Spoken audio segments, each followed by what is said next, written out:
ที่อยากให้เป็นกลางนั่นแหละความเป็นกลางนี้เฮ็ดให้ลาวต้องตกมาเป็นทุกมื้อนี้ดังนั้นแหละพี่น้องหลังจากที่ว่าฮู้จักว่าสงครามมันไส้งอนตกไปแล้วเขมรตกไปแล้วในระยะที่เขาเจรจากันนั้นลาวก็เจรจามาก่อนแล้วตั้งแต่1972พุ่นเจรจามา73ก็ตกลงกันได้กระเซิญพวกมันเข้ามาใน1974เข้ามาก่อน1973ก็จำนวนหนึ่งแล้วเขามาตั้งศูนย์กลางแนวลาวหักซาดอยู่ในอยู่ในธาตุดำมันก็มาอยู่ก่อนแล้ว1973ข้าพเจ้าก็เห็นมันตั้งอยู่หันแล้วมีทหารกองร้อยหนึ่งของมันมาเข้าประจำแล้วนี่รัฐบาลลาวให้ทุกสิ่งทุกอย่างให้โอกาสพวกมันแต่มันก็บ่เคยเปลี่ยนมันก็บ่เคยเข้าใจมันก็บ่เคยเห็นใจมันก็บ่เคยหัวไม้หัวมืออีหยังเฮานั่นปกป้องมันเปิดทางให้มันรัฐบาลพยัคฆ์ลาวสามารถมัดมือไว้ข้าพเจ้าจำได้ตอนหนึ่งข้าพเจ้าถูกส่งไปหลบภูสังแฮไปหลบเมืองพีนเทปูนคือสิมองตอนนั้นคือ4 ปี1969-70นี่มั้งไปเป็นทหารทีมตอนยังน้อยแล้วพอดีออกจากค่ายบ่ทันแล้วเขาส่งไปหลบขึ้นไปปรากฏว่าหลบชนะมาแล้วกลับขึ้นมาถึกโซนภูมาด่าพวกที่ว่าเอาทหารไปหลบนั่นน่ะบ่ให้เอาทหารไปหลบ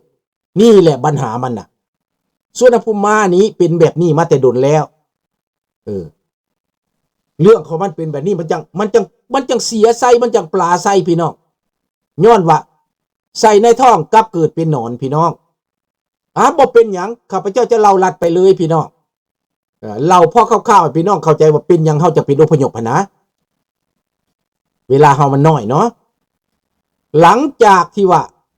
1973เข้ามาร่วมกันแล้วทางสภาสุดที่7สภาผู้แทนราษฎรสุดที่7ก็ได้มีเพื่อให้ความพอใจของพวกลาวแดงที่เข้ามานี้เขาห้องวันนี้คนเนรคุณแม่นเข้ามาแล้วให้รถให้บ้านให้บอนอยู่อาศัยให้เงินเดือนเข้ามาแล้วนะถามมิดเอาเข้ามา 3,000 คนแต่พวกลาวแดงมันเสนอว่ามี 15,000 คนทางหมดมี 15,000 คนทหารลาวของพวกเฮานี้มี 40,000 กว่าคันสิตีกัน 15,000 คนกับ 40,000ไผชนะพี่น้องถ้าบ่มีแก้วหั่นนะถ้าบ่มีเจกถ้าบ่มีรัสเซียไผชนะ 15,000 คนกับ 40,000 คนสิเอาตัวใด 44,500 คนน่ะ40,500 คนน่ะก็สู้ทหารลาวเฮาบ่ได้เจ้าสบายดีคิรรันสวัสดีครับดังนั้นในเมื่อว่าลาวเฮาบ่ได้ต้องการเหตุสงครามพระเจ้าแผ่นดินก็บ่ต้องการเหตุสงครามต้องการการเจรจาเพื่อความสงบสุขต้องการให้คนลาวอยู่เย็นเป็นสุขนำกันร่วมกันลาวน้อยบ่หลายตายบ่หมดเชิญเข้ามาสภาผู้แทนราษฎรในปี1974ประชุมกันโต้เถียงกันอย่างหนักฝ่ายที่เห็นดีให้เงินเดือนพวกลาวแดง 15,000 คนนั้นต้องจ่ายขึ้นหลัง23 ปีจ่ายขึ้นหลังเพย์แบ็กเขาห้องจ่ายขึ้นหลังที่เสียโอกาสในการออกป่าในการเฮ็ดไปอยู่ในดงในป่าทุกข์ยากปากหมองต้องชดเชยคืน15 ปีอยากเฮ็ดแบบคือรัฐบาลไทยคือท่านสวริตยงใจยุทธออกนโยบายที่ว่าเชิญลัทธิคอมมิวนิสต์เข้ามาพวกคอมมิวนิสต์เข้ามาลินการเมืองหั่นนะพวกคอมมิวนิสต์ที่เข้ามาอยู่ในรัฐบาลมารวมสวามีพรรคหั่นน่ะนโยบาย623บ่เป็นหยังนโยบายอีสังข้าพเจ้าบ่จื้อปานใดเนาะขอโทษขออภัยนำเด้อดังนั้นอยากเฮ็ดแบบเดียวกัน666/23แม่นแหละนั่นแหละอยากเฮ็ดแบบเดียวกันหาอาชีพให้หางานให้แล้วก็อบรมเนาะให้อยู่ให้กิน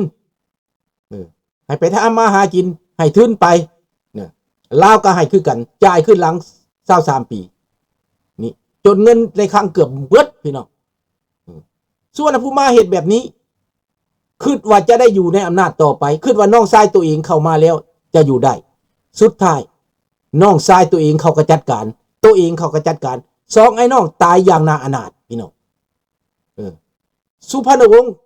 ก็ถูกยาสั่งตายแบบซ่าๆสุวรรณภูมิมาก็ถูกยาสั่งตายพี่น้อง นี่แหละความ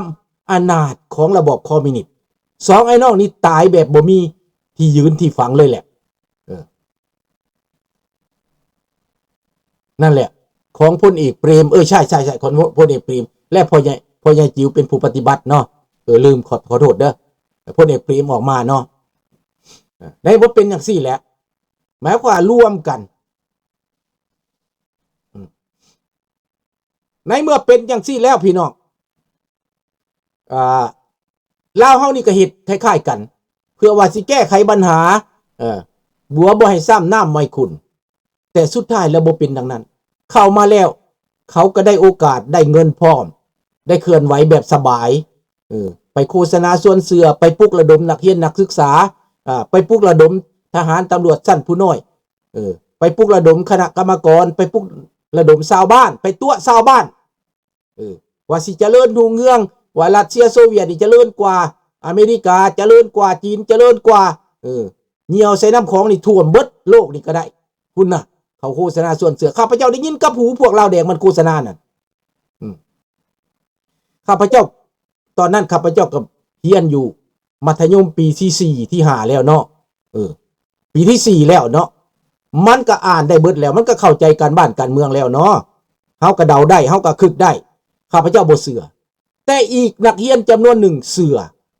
เขาหลอกว่าท่านจะได้ไปเรียนโซเวียตจะได้ไปเรียนประเทศสังคมนิยมกลับมาพวกเจ้าจะได้เป็นเจ้าเป็นนายเขายั่วแบบนั้นพวกคนเหล่านั้นก็ดีอกดีใจทะเยอทะยานรุ่นหมู่ข้าพเจ้านี่ก็มีหลายคนไปหับใส่เขาเพื่อล่มประเทศตัวเองล่มประเทศตัวเองไปร่วมมือไปออกประท้วงแล้วผู้ที่เอาเงินมาเคลื่อนไหวก็เป็นไผเป็นโซดเพชรราศีเอาเงินมาเต็มยนต์เฮลิคอปเตอร์หลายลำพี่น้องขนมาเงินจากคลังไปเบิกเอาเงินออกมาจากคลังแล้วไปแจกให้พวกเราแดงแล้วก็เอาไปเข้าไว้อยู่ในศูนย์กลางแนวรหัสศาสตร์อยู่ในธาตุดำนั่นแหละทหารเขาก็ฮู้ทหารนี่เขาฮู้แล้วเขาอยากเห็นวางเปล่าก็บ่พอใจพวกภาค5ก็บ่พอใจพวกภาค3ก็บ่พอใจในการเข้าร่วมกันกับเหล้าแดงครั้งนี้แต่ว่าสุวรรณภูมิปราบเบิดด่าเบิดถ้าผู้ใดบ่มักสันติภาพเพิ่นหนีนี่แหละดังนั้นพวกทหารเขาจึงได้พากันหนีวางเปล่าจึงได้พากันหนีข้าพเจ้าเห็นผู้นี้ก่อนหมู่ก็เป็นพวกนายพลที่เขาอ่านการเมืองได้คันผู้สุวรรณภูมิเฮ็ดแบบนี้แล้วเพราะว่าเฮาก็อยู่บ่ได้แล้วเขาก็หนีไปก่อนหมู่พวกรัฐมนตรีก็หนีไปให้สุวรรณภูมิมันอยู่มันอยากได้สันติภาพมันอยากได้ประชาธิปไตยมันอยากได้ปฏิวัติให้มันอยู่เขาปะให้สุวรรณภูมิอยู่เขาหนีไปพวกนายทหารหนีไปพวกรัฐมนตรีหนีไปบางคนและอีกบางคนก็เสือสุวรรณภูมิว่าบ่เป็นหยังดอกฐานยานกสุวรรณภูมิก็ยังมักเด้อยู่เนี่ยก็บ่เป็นหยังดอกพอข้าพเจ้ากับผู้หนึ่งเรียนจบจากอเมริกามาก็มักว่าสุวรรณภูมิเว้าก็มีเหตุผลอยู่ผู้ใดมากกับอยู่นำได้ว่าซั่นนะปรากฏว่าแนวนั้นพอข้าพเจ้ากลับจากอเมริกา1973ก็บ่หนีแทนที่จะอยู่อเมริกาเลยเอาลูกเอาเต้ามาก็บ่อยู่ต่อมากับความ1973ต่อมาฮอด74มีการประท้วงมีการเคลื่อนไหวของนักศึกษาปัญญาชนขับไล่เจ้าขับไล่นายด่าเจ้าด่านายเคลื่อนไหวด่ากันอยู่ปังแต่ละมื้อแต่ละวันประเทศไทยก็มีการประท้วงใหญ่จนว่าท่านถนอมกิติขจรเอาเฮลิคอปเตอร์ไล่ยิงหั่นแหละนักศึกษาก็ตายล่วงหลายภัยมากปราบว่าซั่นไปต้องได้ปราบประเทศไทยจึงบ่ได้กลายเป็นคอมมิวนิสต์พี่น้องอันนี้แหละเรื่องคอมมิวนิสต์แทรกแซงเข้าไปอยู่ในประเทศไทยแล้วย้อนนโยบาย6623นั่นแหละทับ23นั่นแหละเอาเขาเข้ามาแล้วเขาก็ปลุกปั่นให้ล่มพี่น้องให้ล่มมันเข้ามาเป็นแบบนั้นเรื่องของมันลาวเฮานี่โชคบ่ดีเขาเข้ามาแล้วเขาล่มได้เขาร่วมมือกันล่มได้พี่น้องเกิดการ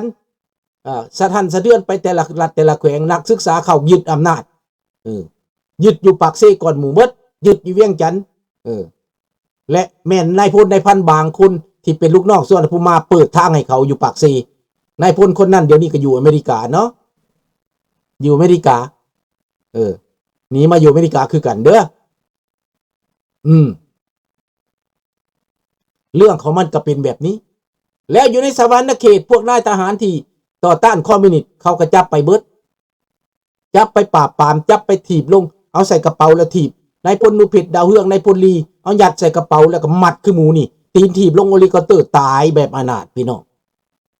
บางคนก็ไปแขวนคอตายบางคนก็ไปฆ่าตายแล้วก็ปล่อยให้ตายได้ศูนย์สัมมนากักขังไว้จอยผมมันทรมานอย่างนักเข้าบ่ให้กินน้ำบ่ให้กินไปขังใส่คุกไว้อยู่หน้าบ่อนี่หลายพันคนมันขังไว้นายทหารตายอยู่ในหน้าบ่อนับบ่ถ้วนก็ให้ขึ้นเอาหั่นแหละเนาะให้ขึ้นเอาเด้อท่านผู้เงินดังนั้นพี่น้องเรื่องของมันเป็นแบบนี้แหละผู้ที่ร่วมมือกับเขาตอนนั้นก็เวลาเขาเข้ามาผู้ร่วมมือกับเขาเป็นไผแม่นคำอ้วนบูผารวมมือกับไก่สอนสุดท้ายคำอ้วนก็บ่ได้ประโยชน์หยังไก่สอนก็หักหลังคำอ้วนบูผาเหมือนกันคนพวกนี้รวมมือกับเขาแม่นเป็นผู้รวมมือกับเขาเขียนจดหมายเขาเป็นใส่ซึกคำอ้วนบูผาเด้อคนหลวงพระบางอันนี้แหละล่มเจ้าโดยเฉพาะและพวกนี้นะสุดท้ายก็บ่ได้หยังก็ถือกรรมเวรกรรมนะเมื่อ1973 74 75นี่เขาเคลื่อนไหวนักและ75นี่ข้าพเจ้าเห็นนักศึกษารุ่นข้าพเจ้าออกเคลื่อนไหวต้น75ข้าพเจ้าเห็นท่านศรีสุขน่าจำปาสักได้ส่งคนมาสวรรณเขตส่งนายร้อยแซงเสียมาเฮ็ดแปลงเดินยนต์เซโนเตรียมสิตอบโต้คืนปลุกระดมชาวหนุ่มแขวงสวรรณเขตพวกข้าพเจ้ามีประมาณ1,000 กว่าคนผสมกับสเปกคอมผสมกับกองพลน้อยที่7สิจะลุกขึ้นกรรมบุตรดังนั้นข้าพเจ้าตัดสินใจเข้าไปทางลับตอนนั้นข้าพเจ้าเป็นสาวหนุ่มเข้าไปสมัครเป็นทางลับได้ประกอบอาวุธได้ไปหลักฝึกหลักอบรมกันแล้ว1,000 คนประมาณ1,000 คนฝึกประมาณกลุ่มละ10กลุ่มละ20ย่อมๆประกอบอาวุธถ่าแต่สุดท้ายมาฟ้าบ่เป็นใจอเมริกาได้กลับจากลาวแล้วเขาบ่หันกลับคืนมาพวก CIA เก่าก็หนีไปอยู่ไทยแล้วก็กลับไปนโยบายของอเมริกาเปลี่ยนไปไวเฮาบ่ได้การสนับสนุนศรีสุขและจำปาสักจึงได้ตนหนีไปฝรั่งเศส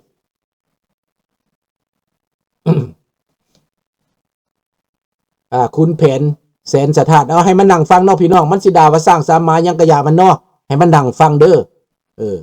ถ้าว่าเวลาของพวกเฮาก็จะจัดการมันคือพวกมันจัดการนั่นแหละที่ของไผที่ของมันนะให้มันนั่งฟังเนาะบ่ต้องจัดการหยังเนาะ